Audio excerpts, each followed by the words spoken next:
Okay, let's see if I'm in. Hopefully you can see the edge okay. It's black. Alright, let's do some buffalo punching and then we'll switch to the pronghorn. I like to get started. I haven't done this in a little while. Once I get a little background, light grinding.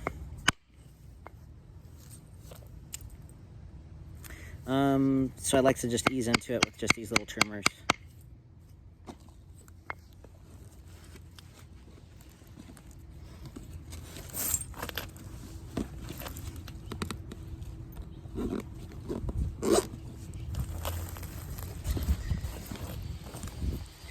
Hopefully I can't really see the screen, so hopefully you're in frame.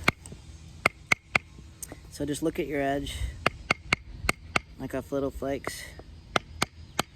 If you want to get into the buffalo punching, this obsidian, it naps so easy, it's a good starting point.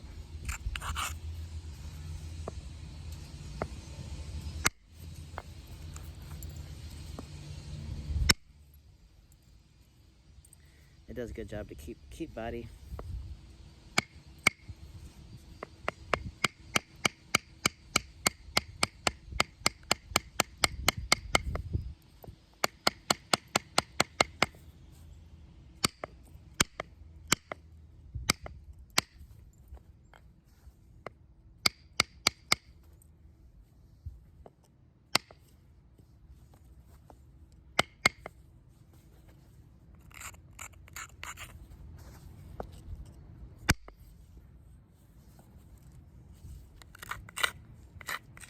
Areas for the hammerstone edge that are a little too heavy, I'll just give them a shear. It's like not dulling that much as it is turning by shearing.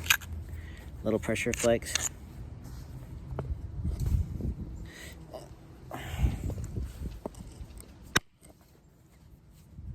And grind a little bit more.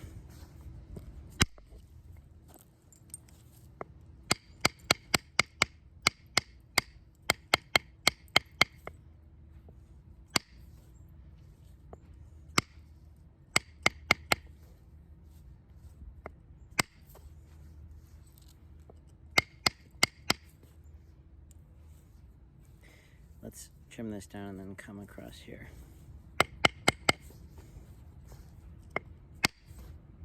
I'm hitting little spots that when I turn over are going to be high spots.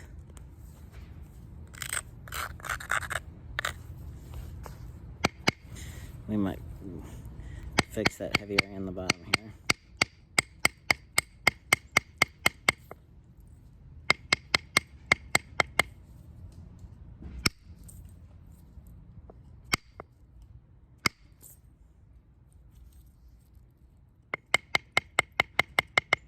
I don't want to get a deep, like flute looking flake, but it would be nice to get just a little skimmer here.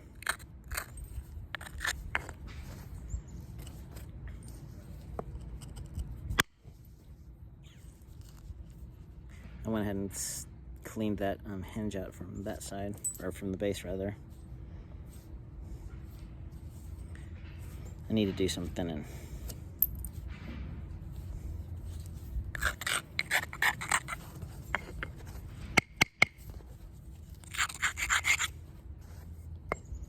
I might need a little bit more leather support underneath that surface.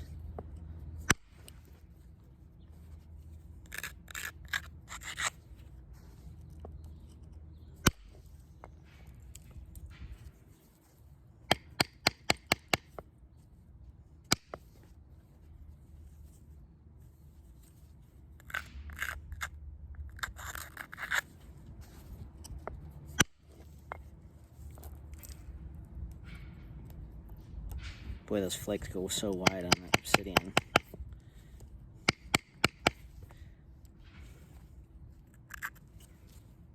Set up little platforms with just a little back grind and not too dull.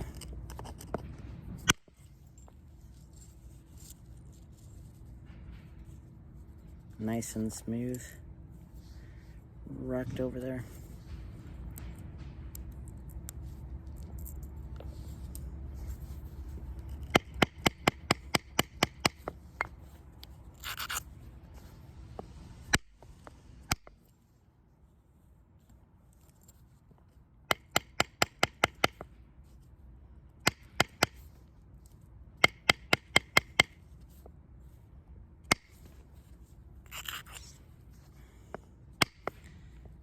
going to be fun to see a slight difference maybe in the pronghorn to the buffalo. I've used goat and it's that giant African.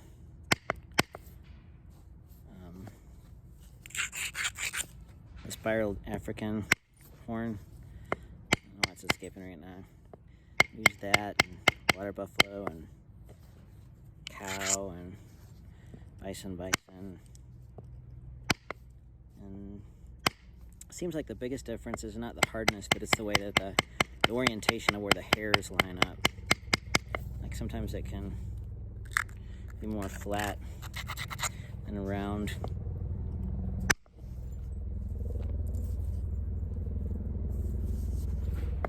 The danger at this stage is getting it too flat and thin in the wrong spot.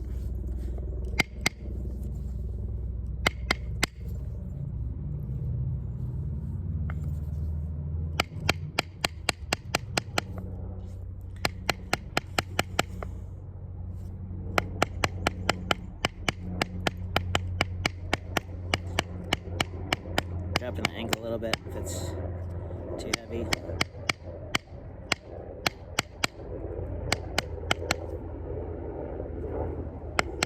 Man, it's an airport today.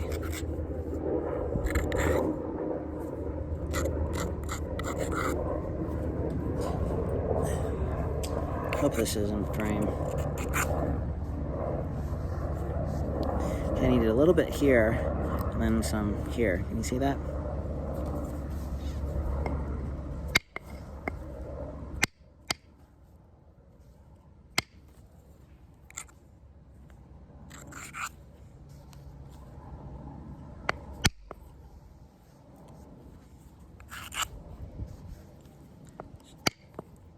Space a little bit.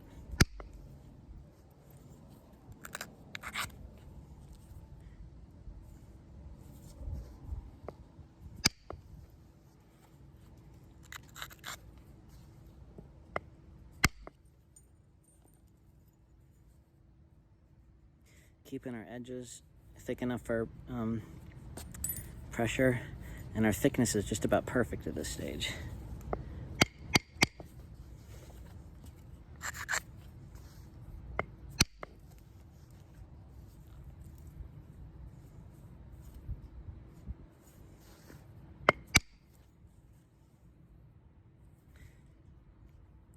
This edge, see how this edge is higher here? Really then, what I need to do is try to get some smoothers. Maybe pat it up with a little soft leather support and get some nice smoothing flakes through here.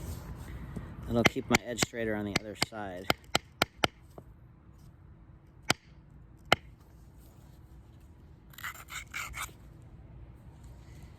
And get started with some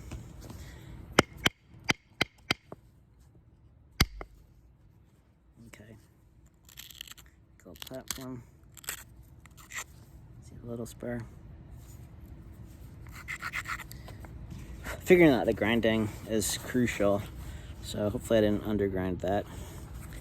And we'll get smushy.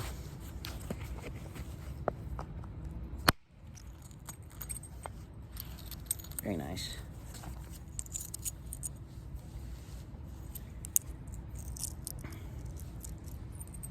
Went across just to there, but that helped us because if we had just ground this, I had ground this, I would move this edge too high on this face. So now I can just do a little trimming in, and then we'll be ready for pressure. What are we at, like 15 minutes? No, 9? Shoot.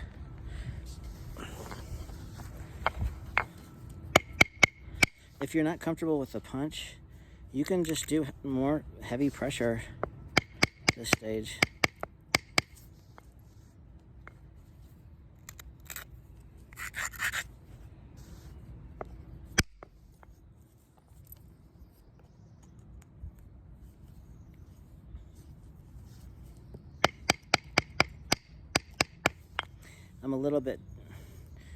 I need to lose more width here. That preform is narrower. I'm not going to try to be exact on the dimensions. since this is my first go around in a long time with this. First time I've ever worked wild horse obsidian, and first time I'm using the pronghorn.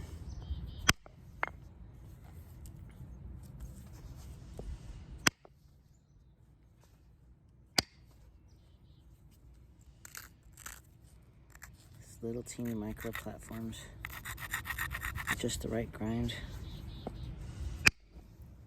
Oops, that was underground. It was above ground, but it was not ground enough.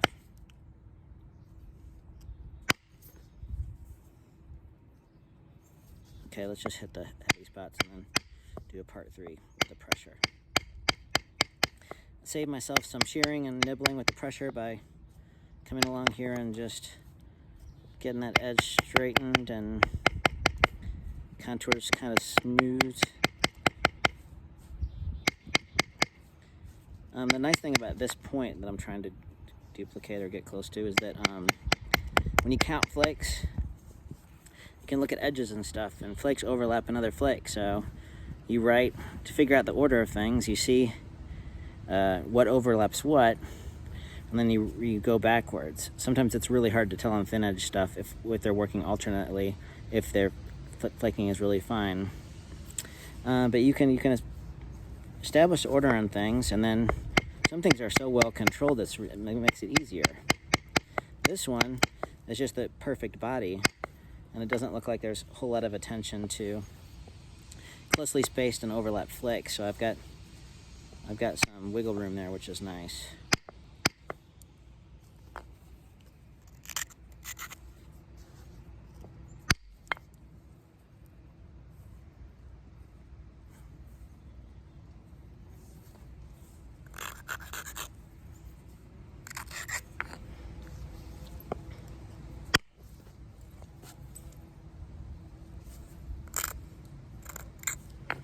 When you get to the point where the little teeny heavy edges are getting hard to manage, then that's a good time to switch to pressure before you start lipping things or whatnot.